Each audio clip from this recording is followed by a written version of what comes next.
Pessoal, nesse vídeo eu vou mostrar para vocês como que a gente faz para descobrir o momento de inércia de um cilindro com relação ao eixo que passa pelo seu centro.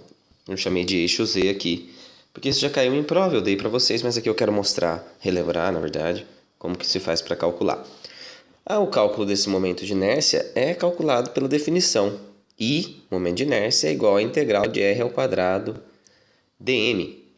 Nesse caso, a gente sabe que o raiozinho do cilindro pode variar de 0 até rão, que é o raio dele mesmo.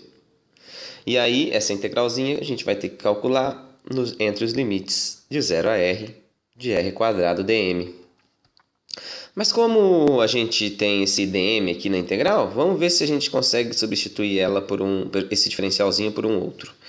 E dá para fazer, porque se a gente imaginar que esse cilindro tem uma densidade ρ, que é dado pela massa sobre o volume, em termos diferenciais é dm dv.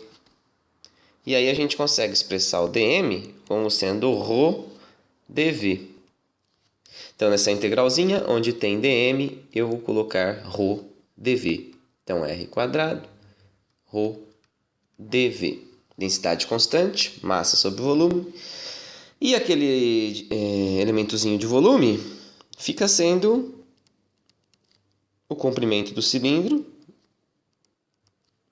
que eu chamar de L, vezes o diferencial de área. Quando eu integro esse elementozinho de volume, dá exatamente πr quadrado vezes L, que é o volume total do cilindro. Então, na integralzinha, eu substituo, no lugar de dv, esse cara aí, LdA. E tem algumas coisas que são constantes, o ρ e o L, por exemplo. E aqui fica R quadrado dA, onde A é um diferencialzinho de área transversal aqui do cilindro.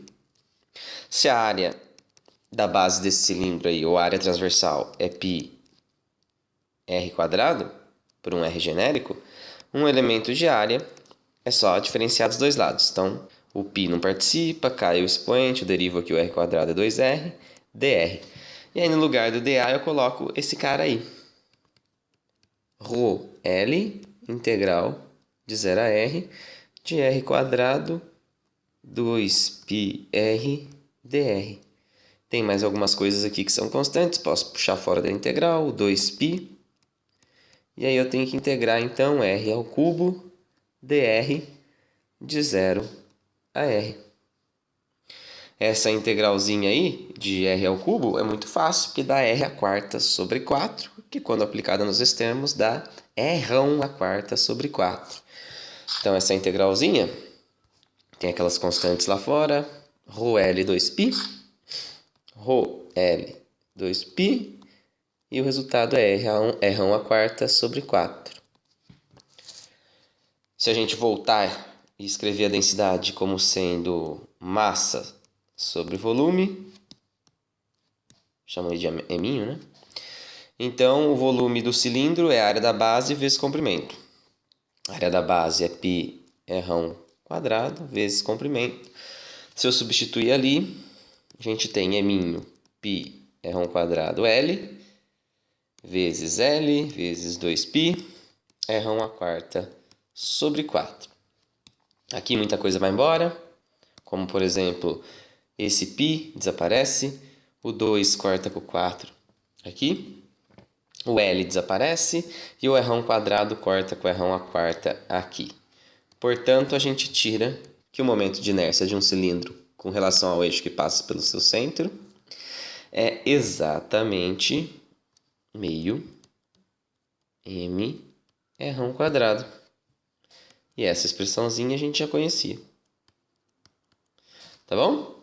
Lembrando aí que este aí é o momento de inércia de um cilindro que gira em torno de um determinado eixo, que é esse aqui.